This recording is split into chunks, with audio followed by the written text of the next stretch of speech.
let's get right into it. Let's talk about 5 different things that could threaten your transaction once the offer is actually written. And so we'll kind of bounce back and forth the role of the buyer versus the role of the seller. And this is being recorded in Destin, Florida. So this concerns Florida real estate rules. If you're looking in Alaska or someplace I'm not licensed, maybe a little different, but I bet you it's pretty similar. So, okay, the first thing, the seller may not accept your offer. So the first peril is you might not even go under contract. So, when I represent a buyer, we look at what is sold if it's a condo in the same building.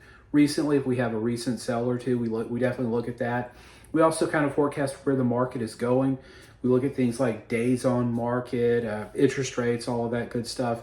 And we try to write an offer, based on the data, based on where it should be. Sometimes sellers will price a home just to see if it'll sell, and if their agent's not strong enough to kind of ask the right questions and get them on the same page, that home might be 15, 20, 30% over what the quote unquote going rate is. And so, there might be a big gulf there. So we try to write the offer in a way that it makes sense based on what is sold recently and give the best terms possible. And on the listing side, one of the things I do when I represent a seller is I say, okay, here's the offer as it comes in. Here are the different components other than price. And we try to get a deal that both parties are comfortable with. And what you don't want to do, and this is where negotiating becomes more art than science. You don't want to negotiate so hard that other side feels like they just really got taken advantage of because of the next peril. The next peril you have to a transaction. So we get it under contract. We have an offer that all parties agree to. The next potential peril is the home inspection. So let's think about what we just talked about. We get all the juice out of that turnip we can. We get that actual bottom line number. Then the home inspection happens, and here's $30,000 worth of repairs on top of everything else. So at some point, it just becomes a bridge too far. And the challenge with a home inspection, especially with these condos we have down here, the owner may live in Minnesota. He or she may not have been to the condo.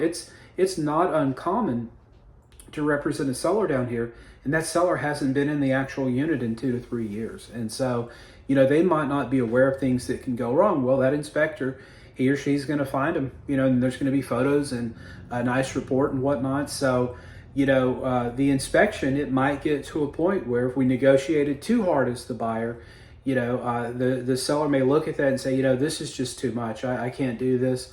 I can't do all these repairs and accept this price over here. So the inspection is a definite threat to the transaction. And number 3, moving right along, something could happen to the buyer's financing. There's a big difference between pre-qualification versus pre-approval.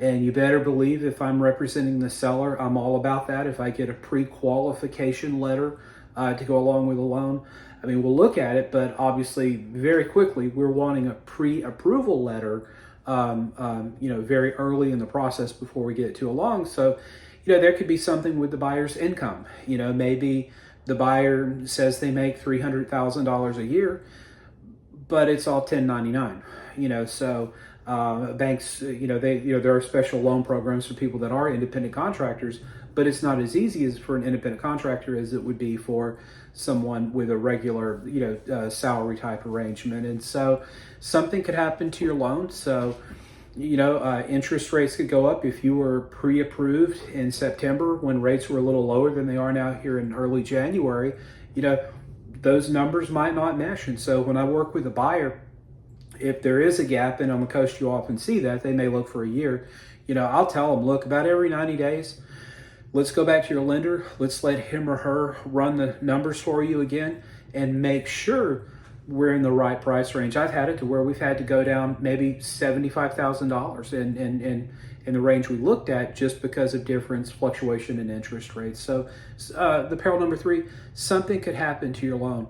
Number 4, boy, hopefully I'm not scaring you too much. I think knowledge is power, and it helps people, both buyer and seller. So let's continue on with our list. Number 4, there could be some drama with the title. So in other words, If it's heir property, so, God forbid one of the owners has passed away, if they haven't gone through succession, that could be an issue. That might, but I've had it before where, one of the parties died and they had kids that the new family didn't know about. So one instance, the seller had an entire different family, and one of the members of that family that had some equity, owner's equity, was a minor in a different state. And so to get that made right, that title work, there was going to have to be a person assigned to the minor in this state, a person assigned to the minor in the state they were living in, and it just opened Pandora's box. That is a rarity. That was 10 years ago, and I still remember it like it was yesterday. So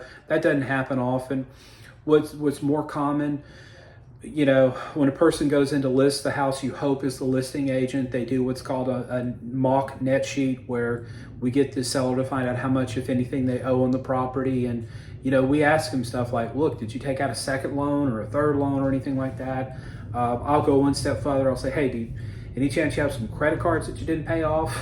Because those will come back. There could be liens or judgments. And, if the owners don't have enough equity to cover that, or if they look at that and they're like, whoa, we needed X amount of dollars to make this thing work, and now we're going to get 1/3 of that thanks to all these old liens and judgments, I'm not sure I want to proceed. So it's just a big old mess. And so on the listing side, what I try to do when I list a property is I try to have a title company peek at it, and that's not perfect, but it'll find stuff in public records.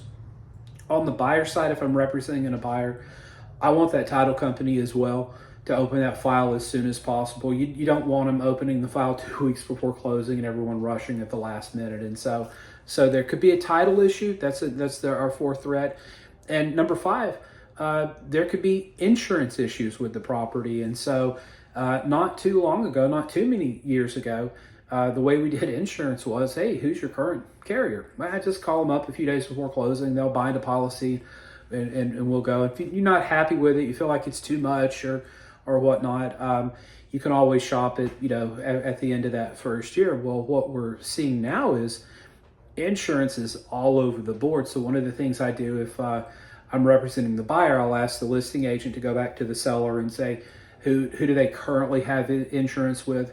And I'll get them in contact. So I'll have the buyer contact, Allstate or Shelter, whoever the insurance carrier is, to say, hey, we're writing an offer on 123 Maple Street. Y'all have the policy. Obviously, it's going to be a different price, but roughly, what's that going to look like? And we're seeing some things from insurance companies on the single family home. The insurance company may come back at the last minute. If you wait till the last minute and the insurance inspector goes out there, he or she may say, look, that roof, we're not comfortable with it. We'll bind the policy, but we're going to need someone to replace the roof before we do that. So you're through inspections, maybe the appraisal will come out and the appraisal was clean. They're not asking for any repairs. And then, if you wait till the last minute, literally 1 week before closing, now you've got an insurance company demanding that a roof be replaced. Well, who's going to pay for that? So, again, with the insurance policy, the way we kind of work through that is, now I recommend buyers do that earlier in the process. So if there is an issue or if there is a challenge, we can either work through it or go find them something else. So those are 5 things that can cause drama or peril to your transaction. And again, this is in Destin, Florida, so it is kind of specific to Florida. But I think these are general enough that you probably see these in other markets. So if you enjoy this content, please hit like and subscribe so you can get more of Doug Rogers. Who wouldn't want more of Doug Rogers in their life? If you need anything, feel free to reach out, leave a comment, or call me 318-613-1994 if you need to sell a property anywhere along the Emerald Coast. I'm your guy. Make it a great day.